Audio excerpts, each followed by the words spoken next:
Hey guys, Infidel 1258 here. Today I'm going to talk to you about Rebellion, and I want to talk about the amazing new releases that were discussed in the town hall from this morning. We saw new abilities, we saw the summoners with multicolor being featured, we saw the summoner tactics being described and shown. There was so much shown about the new Rebellion, and it was just really scratching the surface. There's 96 cards that are coming and we only saw a few, but man, it's exciting to see and imagine how impactful this is going to be. I'm pumped. I know you are too. And the only question that lingers for me is whether or not we're going to see in these cards, and probably with this set, a substantive amount of power creep. I want to talk about it today. I don't think there has been no thought around this. I think the team has been very thoughtful about this, but that doesn't mean it's not happening. Let's discuss what we saw in the town hall today. Let's see the monsters, the abilities, the summoners, and let's see what we think about the extent to which power creep is coming to Splinterlands through Rebellion. If that sounds interesting, stick around and stay tuned, like and subscribe. And if you're new to my channel, my name is Dwayne Cunningham. I go by Infidel 1258. You can call me 12. Leave comments on any video and I try to read those. And if there's an opportunity, I'll turn it into its own video. So leave your IGN and I'll say thank you if I do. Okay, so Rebellion's exciting. I can't wait to get more and more packs of this. As you well know, I didn't go deep into the pre-sale, but during the general sale, I'm going to be buying more and more of these packs. I have about 130. I aim to have a 1,000 to 2,000 before the general sale will be over, which is 9-10 months from now. And December 5th looks like we're going to get Rebellion opening. It sounds like it from the town hall that was reaffirmed. It seemed like there's no real concerns around that. But these are game-changing cards, so let's have a peek at them. So Goblin Soldier is where we want to start. This is where they started. Look at that, 141 people watching during the live at that moment on YouTube. Amazing, so awesome. I love the passion and the excitement that still exists in the middle of this bear market with cards having fallen so far with SPS below 2 cents. People are so excited to see not just Rebellion but land, and this is an exciting moment. Rebellion is exciting. Look at this amazing new artwork. First of all, I love the backgrounds.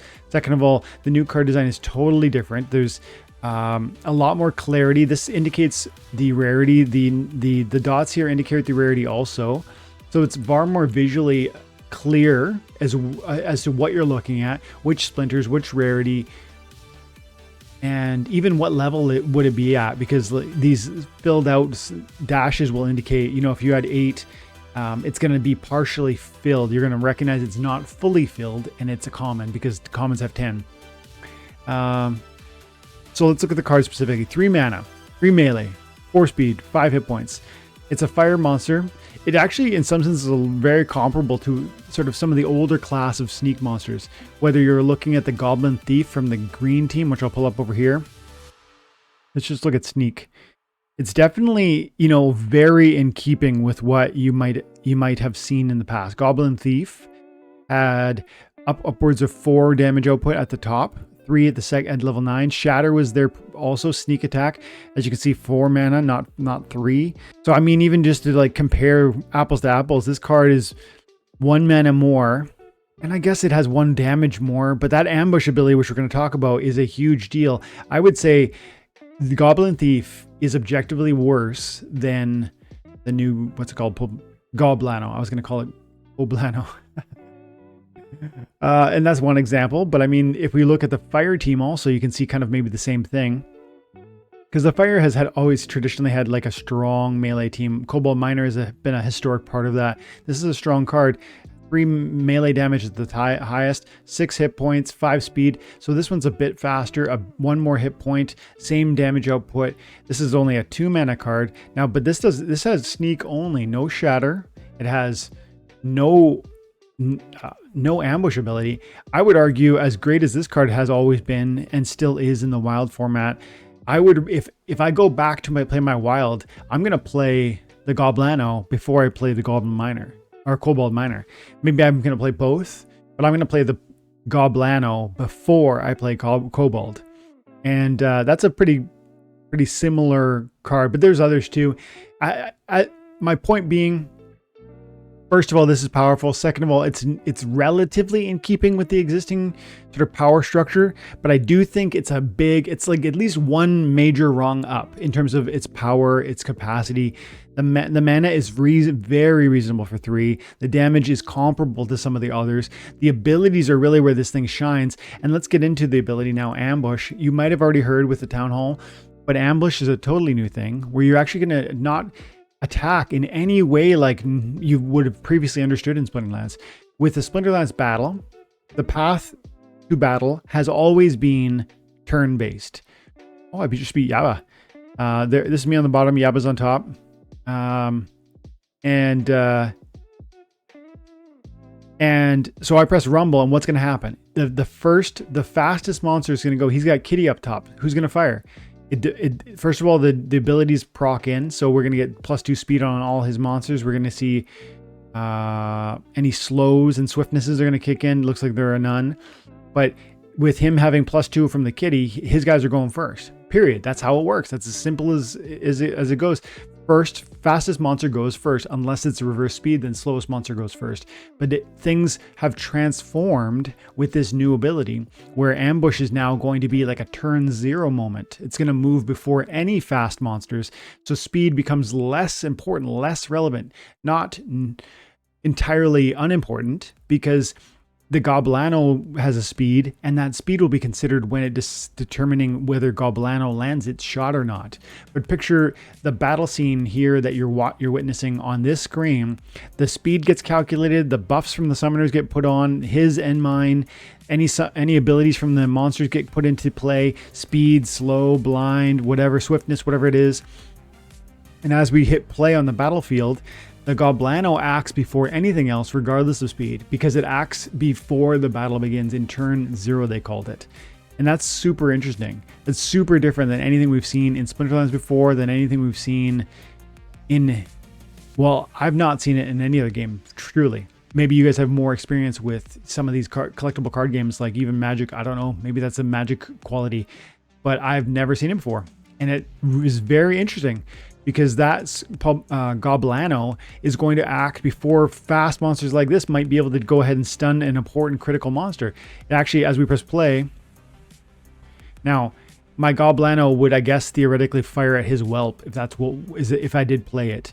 But you see my point that like key monsters, well, let's just look at the whelp. The whelp has a dispel. The dispel is actually going to hit my Onyx in the first turn, and you know, conceivably, if you had a stun with your ambush, then you could go ahead and ambush and stun at the same moment. Or if there was an opportunity with ambush, then I guess we would be coming at feasting seaweed first. So, and although I'm now speculating about different monsters, because this one has sneak, not opportunity. This one has sneak, not, you know, whatever, reach or whatever. But I feel confident we're going to see other ambush monsters in this set. It's not going to be just this monster that has this one card. That's one ability. There'll be multiples. I think, you know, I wouldn't be surprised if there was 2 or 3 or 4 that was kind of introduced. It'll be across multiple splinters, just like you start to see when you look at any sort of ability. You know, Resurrect is quite prominent with the life. Life Leech is often prominent with the death. There'll be threads and trends we can expect, but this will not be the only card. And this is a really amazing ability that transforms the gameplay for Splinterlands. I think that is one example of power creep. I showed you how this is better than some of those other sneak monsters that I reference as being similar in mana cost or in power capacity from older editions. This is, in my mind, objectively better, and this ability is very, very exciting. I would say this is power creep, but let's look at the rest of it to see the fullness of sort of where it all fits in, and maybe how good or bad that power creep is going to get. Let's look. This is one of the multicolor summoners. This is important from the conversation of power creep, because as you can see, you're going to have access to water and to death. And for 3 mana too, they said they were willing to, they're still kind of testing whether 3 mana makes sense, but that's where they're landing right now. And they did say that the data seems to be that it's not getting played. It's not like it's so broken for 3 mana that it's getting played all the time. And that's one of the ways that the testers can decide whether something is, you know, excessively overpowered. If it's just everyone who has the chance to test it keeps coming back to it, that is an indication that the power for that card is substantial, especially for the mana cost. And so they've looked at 3, they've considered others, but for now they're really leaning that way. What I'm blown away by is the fact that these 2 splinters have never been combined before. You know, we've done dragon and we've done neutrals alongside any other splinter. But this is very different because there are going to be synergies you've never imagined as possible now being possible. And I think interestingly, you know, when we talk about power creep, it's not just from a perspective of, because Rebellion's launching in the modern, and the modern absolutely will be deeply impacted by what Rebellion is. One of the interesting points is that there'll be, you know, once Rebellion enters, there'll be 96 cards in Rebellion. There's something like the same in Chaos Legion, and there's something like the same in Rift Watchers. I don't really know how many, but is it 250? Is it 270 cards? Something like that. And Rebellion making up almost 100. So something like a third of all cards in the modern will come from Rebellion, which should mean that Rebellion has a real big fingerprint and footprint on what modern League meta is. But I almost might say that because of summoners like this, that the meta in the wild might be more greatly impacted than you would expect, and possibly even greater than the impact it is going to feel like on the modern. And so when we talk about OP or power creep, again, I'm not saying that a summoner, this has no ability, by the way. Notice how there's no ability, there's no plus or minus. It's just simply the ability to bring 2 summoners together, splinters together. But that capacity is magnified when there's a greater pool of death and water cards to draw upon. And so in the Wild League, where you have alpha, beta, promo, old reward cards, Untamed, which is now moving out of the modern into the wild, when you start to bring that library of water with death, the synergies are unfathomable. It's going to take at least weeks before we really get our hands around what the capacity of a card like this. And so it's going to be interesting. I know that they say they tested it. I know they say that these cards haven't been sort of overused, and that's an indication that it's not too powerful for the mana cost. But I don't think you can truly know the capacity or the extent of that, let's say, until you put it in the hands of like tens of thousands of accounts, let those go to work, especially in in Wild. We know that there's bots that are working away, and they're going to be trying to strive to optimize these things. And you're going to see things, and SplinterCoach.com is going to be another tool that people are going to be able to track how these things are getting used and when they're winning and how they're winning. I think there's going to be a steep learning curve, and if you can get ahead of it by recognizing some of the sort of strats and abilities that come out of partnerships like this, you're going to have great success. Maybe even over the bots in Wild, definitely over people who are slower learners than you in both leagues. I do think this is an example of power creep because the synergies are so interesting. If you just even imagine specifically, let's pull up Death and Death and Water. And that's just one of the cards, by the way. There's going to be multiple different summoners that each offer their partners and pairings. I mean, how does one begin to think through the best combinations here? I mean, you know what I mean? It's really, really complicated. You know, and in Wild it's even more so, but if we actually, you know, let's pare it down. Let's go to just modern, the modern sense. Modern. I mean, who's my tank? Who's my tank? I know it depends on the rule sets, but you got a huge mana match. You know, I lean a lot on the Nightmare. So then I want a good blind. Yeah, what are my blind situations? This is like how I have to do it. You see how even in this moment, I don't even know where I'm going to go. Ooh, I'd love to put the Flying Squid in the second spot behind the Nightmare. That would be a reach monster, a solid reach monster with good melee damage and speed with the blind intrinsic to it. There it is at level 6. Backfire also, not super relevant, but from that second position, but still kind of nice, maybe on a on a retaliate type situation.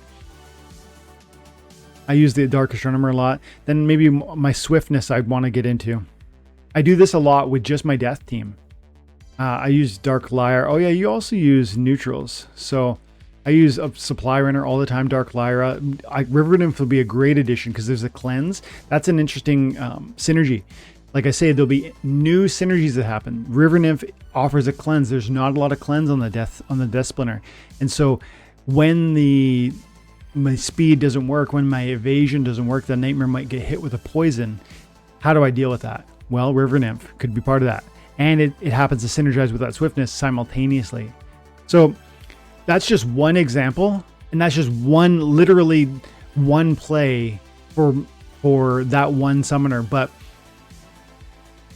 depending on 20, 30, 50, 99 mana, there's going to be different considerations. Depending on archery only or magic only or melee only, there's going to be different considerations. That's one of the summoners, but there's going to be, I guess, a fire will mix with somebody, and, you know, life will mix with someone else, etc. And then they talked about how they might release even more summoners that bring new synergies like life with death, which is not yet done and not planned to be done, but maybe will be done.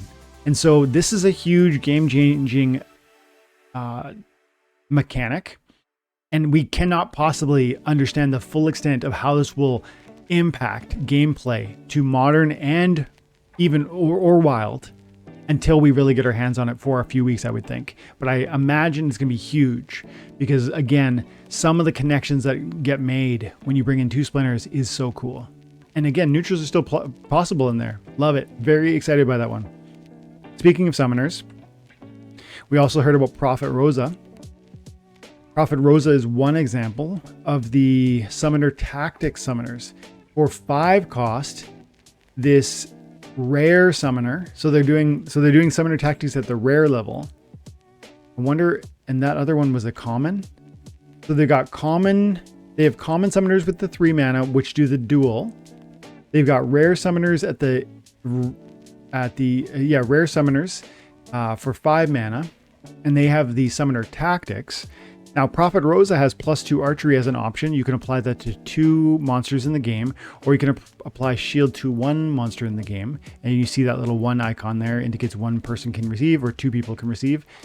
And that's Prophet Rosa's set of abilities, but the other different summoners that have this summoner tactics ability will have different implementations. Maybe 1 monster can receive thorns and 2 monsters can receive melee damage buff, etc. We don't know. They weren't shown yet. Very exciting, hugely game changing. And again, is this more impactful? Does this have a bigger footprint and fingerprint over what the modern will be? Of course it has a huge impact on that. But again, imagine applying a Prophet Rosa type monster to some of the old wild monsters that are gonna be archery based. Again, that was a water card. Let's specifically look. Now it's not gonna, I should clarify, this summoner does not give +2 archery to a monster that doesn't know archery. It only goes +2 to monsters that have archery to begin with. Whereas the shield is an application to anybody, regardless of whether obviously if they had shield, you don't double it. So, but this is not a weapons training. This is just a +2 to your existing archery damage. But if we look at archers from the blue team, there's some beasts over here. Hulu is a huge hitter with 4 damage. Now it would be 6. Who else? Who else do I like using? Some of the old ones. Oh, Gem Meteor with. Yes, I know it's the scatter shot, but man, that would be an absolute erasure. But as I was listening to the town hall, you know who I thought of? It was Goblin Bomber. Goblin Bomber, where is he? Grenadier is a nasty little blast monster that would certainly enjoy with the Oppress.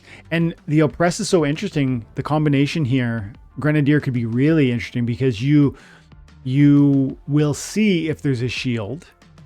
Sorry, if there's a non-attacking monster, therefore you will know if the Oppress is going to be relevant, and then you can add the +2 as you see fit. It's going to be a game changer. But why can't I see that card? Runecrafter is another nasty one. When you can add 2 damage to a Fury monster, knowing that you're going to hit, like let's say you use a taunt flying monster like Dark Huan from the Death Splinter, and I see that with my summoner tactics, and I've got Runecrafter on the field, and I drop another 2 on this 4, the Fury doubles that to the taunt monster. We're now doing 12 damage. Of course. I wonder if you can double dip. They didn't specify. In fact, can I add +2 and +2 again to one monster? Or is it just +2 to one? Oh, it's a soul. It's a soul. That's why. It's definitely... Skip this. I got to pull it up. Because that card is so good. And I immediately thought about this card. It's a camouflage. There it is. Goblin Bomber. It's a heavy hitter with the 3 damage, which is camo, which recharge and camo, so it has time to fire. The piercing makes it really impactful too, because the fullness of your shot lands. If you added +2 to this and you go camo or recharge on that, if you give this thing time to breathe, it's dropping nuclear bombs on your opponent. Like, that was immediately where I thought when I saw this summoner. And it is a neutral monster, so you can absolutely make that play, because the neutral soulbounds are definitely playable, of course, with any sort of a new summoner tactical monster. So again, hugely impactful. Not a little bit, gigantically impactful. Because when you see the battle unfold in front of you, you can make the call, okay, my monster has the greatest speed. It's going to have the opportunity to hit. I have camo, and I see that, or I told you about the Grenadier. I have an oppress archer. I can buff up its damage output, and I know that he has a non-attacking tank. That's going to be more impactful. The ways that you navigate that, yes, of course, he could, if he has his own summoner tactic, maybe he could restore it with shield or something like that. But very, very, very cool to start thinking through how it would totally change the battlefield. Big, big, big change to the game. And this is just one example. We saw a battlefield being shown with the selectability, with the summoner tactics. This is almost like items and spells 0.5, right? You can see this is an in-game implementation. This is another extension of like what we saw with that sneak monster. The ambush ability is almost this way of engaging with the Splinterlands battle mechanic that's outside of the traditional box of the battle mechanic. We turn 1 is where the battle starts when speed matters. Goblano fires at turn 0 before speed matters. It's like outside of the traditional gaming mechanism, the battle mechanic. And the same way the selectability from the summoner tactics is outside the traditional time and sort of plan. You see the battlefield, you see who's out there. And with this context, you know, what is my path to victory? Well, my path to victory I probably don't want this guy to go down. This is a very strange team. This is a terrible team. Obviously that should be in the second spot, not the first. Everybody has reach. Must have been an ability, but you get 60 seconds to choose, and that's going to be ample, I think. And you make your tweaks, dropping your archery or doing your shield damage. It looks like the only thing that would make sense would be to put the shield there, but you're just going to get nuked with the magic. This is not a great screenshot because it doesn't show the power of what it would mean to be able to implement a tactic. I would love to see a screenshot of a battle where implementation of shield would change everything, or implementation of archery would change everything. And that's going to be the really interesting use case for these summoners. When you look at the field of play and you say, I'm definitely losing unless I have a shield. And then you have a shield in your back pocket. Boom, saved, game change, loss becomes victory. That's the power and the excitement of what this is.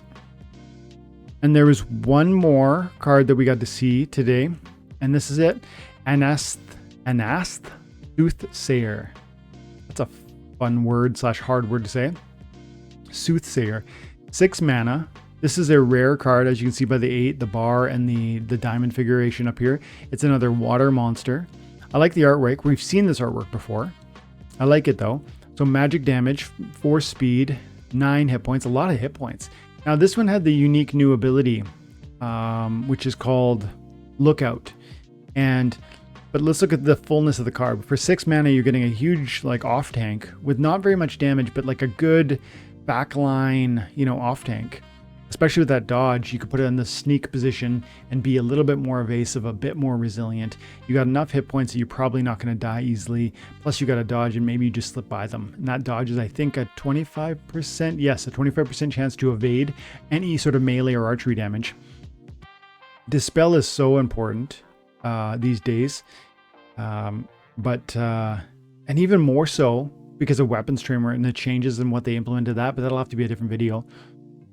The tank heal and the cleanse, that's a great combo. The cleanse with the tank heal and the strong speed, but not crazy speed. With a healer, I love to have like a 3-4 speed. Why? Because they're good in a slow card, in a slow battle, in a fast battle, and you don't want to have a 6 speed on a healer and then have his turn come and go before there's even need to heal.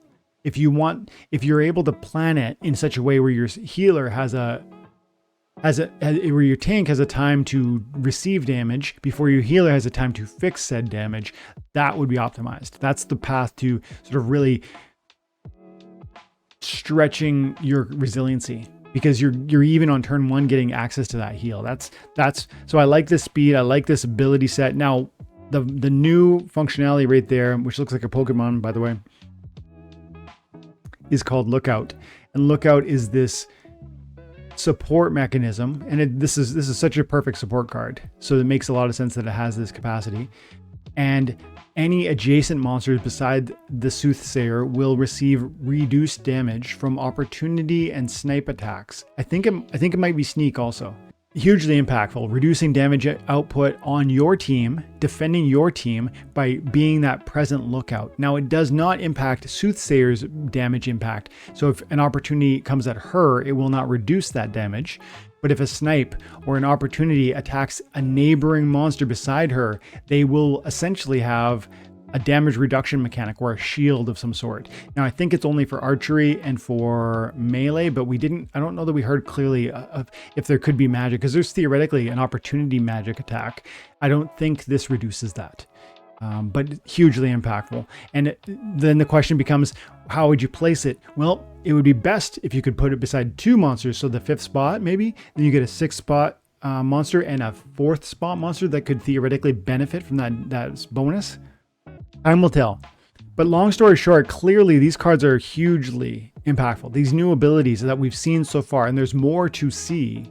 There's 96 cards in this set, are going to be gigantically impactful. This is going to be game changing. But I think the interesting conversation is not just around how it's going to touch the wild modern, but it's absolutely going to impact the wild. Yes, I know there's the number of cards that Rebellion will sort of have that matter is going to be smaller than the fullness within the fullness of wild. But absolutely, these Rebellion cards are going to create new synergies that change the wild format forever. So exciting. So glad to see this data and these stats and these new cards. Can't wait to see more of them. One last thing. The team said that they're inviting ambassadors to show some of these Rebellion cards before they actually release them. I applied to be one of those ambassadors.